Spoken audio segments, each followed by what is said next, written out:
Hello, I wanted to share some timely Twitter tweets with you, and this is Sunny Days. Number one, this is from Tierney at Maggie Peggy 123, November 21st. Dr. Ben Carson, who said he has several underlying health conditions, became gravely ill earlier this month and recovered by taking Regeneron's antibody cocktail, the same treatment that President Trump took. Carson wants the FDA to approve it for all Americans. Why haven't they? Bo Snerdley saved my life. Dr. Ben Carson says Trump stepped in when he became desperately ill, and that was from BizPack Review on 11/21/20. Next tweet, they refer to at Real Donald Trump, the sitting president of the United States, as former reality TV show host. The media is already trying to erase the fact that he is president.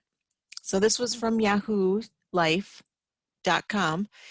Former reality TV show host's son tests positive for COVID-19. And the author was Patrick Gomez. And this was from Friday, November 20th. So they don't tell us that he's the president. They say he's former reality TV show host. Found that interesting. Then from RSBN Network, new our video of the March for Trump in DC, which had over 2 million views, has been permanently removed by YouTube for violating their COVID-19 medical misinformation policy. So I found that interesting. Martin Geddes. A second American Civil War will not go well for the side who stocked up on toilet paper instead of ammo. I am not a military history expert, but I know enough to confidently say bathroom supplies have never played a decisive role in any major conflict. Amazing Polly is free at 99 Free Mind.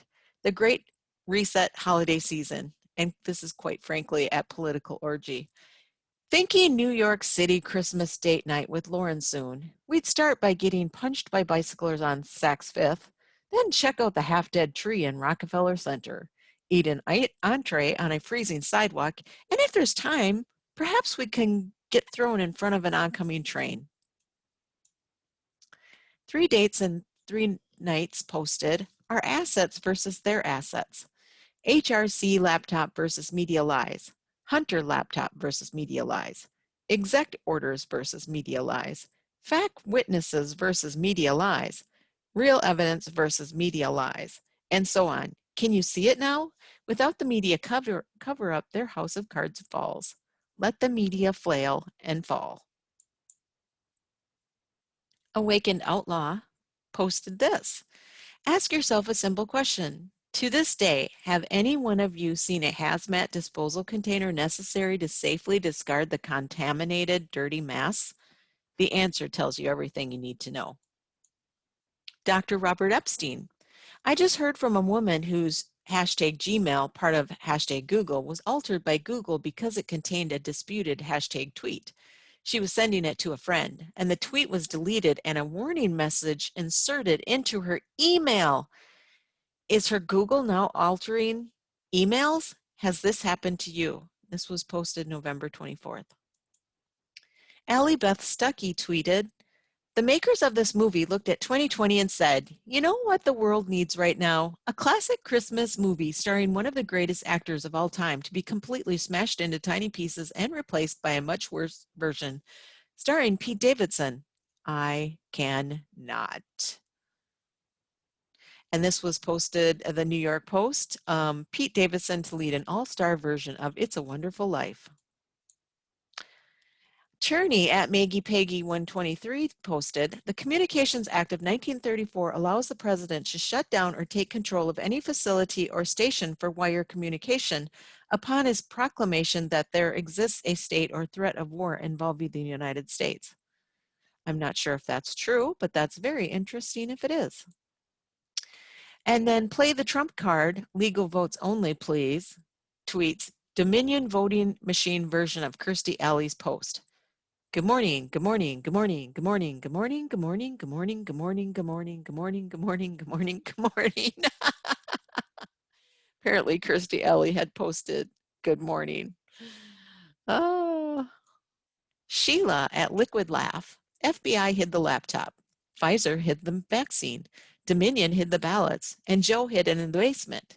MSM hides the truth. This is America. C3 posted, want to be furious? Joe Biden was working to frame General Flynn and Mike Flynn Jr. for a bogus FARA violation as Joe Biden was protecting Hunter Biden from a real FARA violation they were getting rich off of. Never forget what they did to the Flynn family. Never. And wrap your heads around this. The people that marched to defund the police are now the first in line to call the police on their neighbors for the crime of not wearing a mask for a virus, with a 99.998 survival rate. Liberalism is the real virus. And this was from Deborah's Point of Personal Privilege. President-elect Villain posted, the goal is always division. Portland's Black Lives Matter activists, Portland's Black BLM activists say they're done with white Antifa, want separation. And that was an article by Emily Zanotti in the Daily Wire on November 25th. This was presidential trivia, which I found interesting. This is supposedly a picture of President Lincoln. Matthew Brady posted of the speaker's stand at Gettysburg, 11/19/1863. The cropped image revealed President Lincoln. So I just love those old photos. This is Soul Memes posted. Former CIA officials tell me that Nancy Sinatra can't sing and only made music because of her last name. It's true. And Nancy Sinatra had posted, former CIA officials say Trump can't be trusted with U.S. secrets once he's no longer president. Raw story. Must have been from rawstory.com. So Dr. Thomas Binder retweeted Professor Peter Ghosh. 100% immunity? Yes, but not only for big pharma that brings corona vaccines to the market. Our foolish politicians have given them immunity so that they will not be held accountable for vaccine harms. Politicians commit the same errors again and again and ignore lessons from history. This was posted, New York Post, and it says, Mike Tyson eats ear off of Roy Jones Jr. cake ahead of exhibition bout. I thought that was interesting, given the times we're living in. Dre Fanzer, you smoke meth, crack, heroin, and PCP in Oregon, but God forbid you smoke a turkey with your family. Woe unto them that call evil good and good evil, that put darkness for light and light for darkness, that put bitter for sweet and sweet for bitter. Isaiah 5:20. And this was tweeted by 3 Days and 3 Nights, our assets versus their assets. Oh, I did that one already. And this one. All right, this is Jeff Carlson at The Markets Work. More accurate than many think. Easy to forget that media properties, especially newspapers, had little financial value. The left recognized this and bought them. I've long said one of the bigger mistakes made by the right was to value media assets solely on financial metrics. And this Sohrab Hamari had tweeted, we have a state-run media that happens to be privately owned, a meaningless formal distinction. And President-elect General Nathaniel Green retweeted Thomas Massey. Why do some people insist that infection and subsequent recovery from this virus doesn't leave most people with a high level of immunity? Because as soon as you develop the immunity, all of the reasons for stripping away your freedom go away. Something to think about. This is interesting. Amazing Polly had posted this, armies of bots and sock puppets.